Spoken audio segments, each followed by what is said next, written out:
Chegamos ao capítulo de número 33 de Números, aquele capítulo, mais um capítulo que todo mundo quer pular. Não é censo, também não é genealogia, mas é uma rota de viagem, lugares onde Israel passou durante os 40 anos e muita gente passa correndo por aqui porque não entende bem. Mas aqui, esse capítulo é um diário da fidelidade de Deus. Afinal, ele é composto quase que por uma lista de lugares. São 42 paradas. São nomes difíceis, acampamentos que muitas vezes nós não localizamos mais nos mapas da atualidade. E aqui você pode se perguntar, para que Deus dedicou um capítulo inteiro só para registrar um roteiro de viagem? A resposta está aqui no versículo de número 2. Escreveu Moisés as suas saídas, caminhada após caminhada, conforme o mandamento do Senhor. Eu quero que você sublinhe a palavra escreveu. Perceba que isso aqui é um detalhe importante. Não foi Moisés quem decidiu registrar a caminhada, foi Deus quem mandou. Isso precisa entrar na nossa mente e transformar a forma como lemos o restante do capítulo.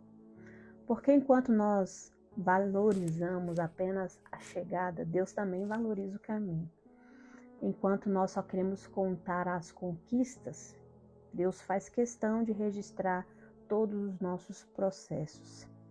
A primeira palavra que esse capítulo quer colocar no nosso coração é essa: escreva. Escreva, porque o coração humano esquece com muita facilidade. Israel se lembrava constantemente da sede, da fome, das guerras, das serpentes. Deus queria que eles também se lembrassem da provisão, do livramento, de cada vez que a sua presença sustentou o povo pelo caminho. Por isso ele diz: escreva. Escreva para que a memória não seja vencida pela ingratidão. Existe algo lindo aqui nesse capítulo. Deus poderia resumir 40 anos em uma única frase. Israel saiu do Egito e chegou a Canaã. Isso economizaria 4 livros da Bíblia, mas ele não fez isso. Ele registra parada por parada, acampamento por acampamento.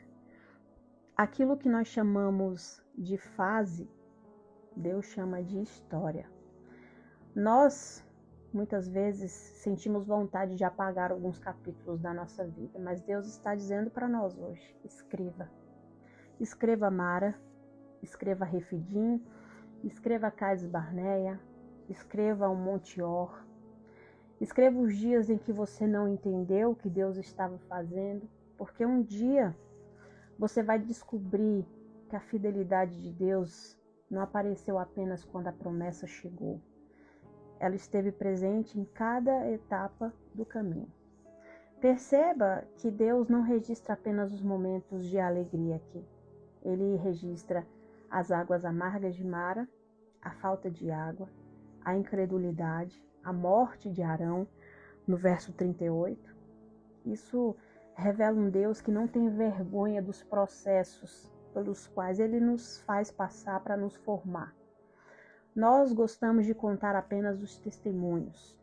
Deus registra as escolas onde nós aprendemos a confiar. Outra pergunta que me chama a atenção aqui é por que Deus decide mandar escrever justamente agora na fase final? Moisés e todo o Israel estavam nas campinas de Moabe. Nós já aprendemos o que isso significa no vídeo anterior. O Jordão só precisava atravessar para chegar em Canaã. Canaã estava do outro lado. Antes de entrarem na promessa, Deus manda o povo olhar para trás, porque existe um perigo que acompanha toda pessoa no final, quando alcança aquilo que se espera: o esquecimento. Depois que Deus responde a oração, é fácil esquecer a noite em que nós dependíamos dele completamente. Depois que a porta se abre, é muito fácil esquecer quantas portas permaneceram fechadas. Depois que a provisão chega, é muito fácil da gente esquecer quem nos sustentou pelo caminho. Por isso, Deus diz mais uma vez, escreva. Quem se lembra da fidelidade de Deus dificilmente vai atribuir a si mesmo o mérito daquilo que conquistou. Existe também um detalhe importante aqui. No capítulo 33, ficam registrados os lugares, mas não registra quanto tempo Israel permaneceu em cada lugar. Nós temos essa mania, de contar os dias. Deus quer produzir maturidade em nós. Nós perguntamos quanto tempo essa fase vai durar na nossa vida, mas Deus, Ele quer saber o que essa fase está transformando em nós. O que nós estamos nos tornando, em quem nós estamos nos tornando enquanto as fases acontecem. Outra lição preciosa é que nenhuma parada era definitiva. Nem Mara, nem Elim, com as suas 12 fontes de água, com as suas 70 palmeiras. O Sinai não foi definitivo, nem Cades Barneia. Todas foram temporárias. As fases difíceis passaram, as confortáveis também passaram. Porque o destino nunca foi o deserto. O destino sempre foi Canaã. E isso também fala conosco. Nós não podemos construir a nossa identidade na dor, mas também não podemos construir em momentos de abundância. As fases passam, Deus permanece. Até aqui, Deus faz Israel olhar para trás, mas nos versículos finais, o capítulo ele muda a direção, a partir do verso 50. Deus manda o povo agora olhar para frente. Eles estão prestes a atravessar o Jordão e então Deus dá uma ordem muito clara. Quando passardes o Jordão para a terra de Canaã, desapossareis diante de vós todos os moradores da terra, todas as suas imagens, todos os seus ídolos e os seus altares. À primeira vista, essa ordem ela pode parecer um pouco severa, mas ela não nasceu da crueldade, nasceu da santidade de Deus. Os povos cananeus haviam rejeitado Deus durante séculos e haviam transformado a idolatria, a imoralidade, até o sacrifício de crianças em parte da sua cultura. Deus não queria apenas entregar uma terra para Israel, Deus queria preservar o seu povo. Perceba que o Senhor não manda apenas conquistar Canaã, manda remover tudo. Circule essas palavras, todos. Ela aparece 3 vezes no verso 52. Deus manda remover tudo o que poderia afastar Israel da sua presença. Porque Deus nunca trabalha apenas na mudança de endereço. Deus também trabalha na mudança do coração. Deus trabalha com a nossa transformação. E esse princípio ele continua existindo até o dia de hoje. Todos nós desejamos viver novas fases. Queremos novos começos, novas oportunidades, novas experiências com Deus. Mas existem coisas que não podem atravessar o Jordão conosco. Tem hábitos que necessitam ficar no deserto. A murmuração constante, a ingratidão, a procrastinação, a desobediência, que nós já sabemos que precisa ser abandonada, mas resistimos. Tem velhos altares que precisam ser derrubados antes de viver uma nova vida com Deus, um novo tempo. O orgulho, altar do orgulho no nosso coração que rejeita a correção, a necessidade de aprovação das pessoas, a confiança no dinheiro, na posição ou em qualquer outra coisa que ocupe o lugar que só pertence a Deus no nosso coração. Tem pecados que não podem ser administrados, eles precisam ser abandonados. A mentira pequena, a imoralidade escondida, o ressentimento que nós alimentamos durante anos, falta de perdão, endurecimento do coração. Porque aquilo que Deus manda remover e nós insistimos em preservar, acaba que cedo ou tarde exerce influência sobre nós. Talvez você conheça pessoas que parecem viver um deserto infinito, permanente. Nunca chegam numa nova fase, nunca testemunham uma vitória duradoura, vivem repetindo as mesmas quedas, enfrentando os mesmos problemas, alimentando as mesmas reclamações dia após dia, ano após ano. Com o tempo, essa explicação vira até espiritual. Deus me chamou para viver no deserto. Escolhido só sofre. Mas Deus não nos fez para ser uma cópia de João Batista. O deserto na vida dele era uma missão.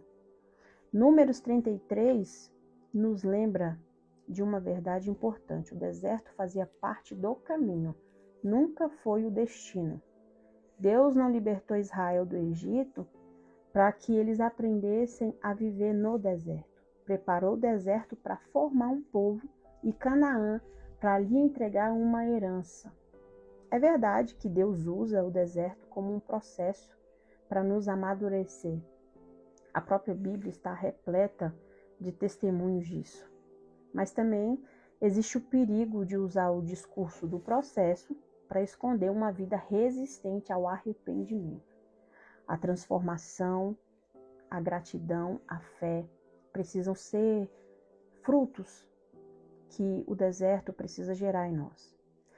Antes de perguntar por que uma fase ainda não terminou na sua vida, vale a pena perguntar se existe alguma área da vida que Deus já mandou você deixar para trás e ainda você esteja carregando. Deus então encerra o capítulo com uma advertência. Se não expulsares os moradores da terra, eles serão como espinhos nos vossos olhos e aguilhões em vossas costas. A história mostrou que Deus tinha razão. Nós já estamos aqui dando um spoiler dos livros de Juízes e Reis. Aquilo que Israel decidiu tolerar se tornou, anos depois, motivo de tropeço, idolatria e muito sofrimento. O princípio continua verdadeiro até hoje. Aquilo que nós recusamos a tratar hoje poderá governar a nossa vida amanhã. É por isso que Números 33 começa com Deus dizendo: escreva. Escreva o caminho, escreva as provisões, escreva os desertos, escreva também os livramentos, escreva tudo o que eu fiz por você. Mas quando chegar a hora de atravessar o Jordão da sua vida, não escreva os próximos capítulos da sua história, levando com você aquilo que Deus já mandou você abandonar. Porque a fidelidade de Deus nos conduz até a promessa, sim, mas a obediência é que nos permite permanecer nela. O verdadeiro milagre do deserto não foi o maná, não foi a coluna de fogo, não foi a nuvem, não foi só a água saindo da rocha. Foi o fato de Deus nunca ter abandonado o seu povo entre uma parada e outra. Que o Senhor nos ajude a viver a sua palavra cada dia.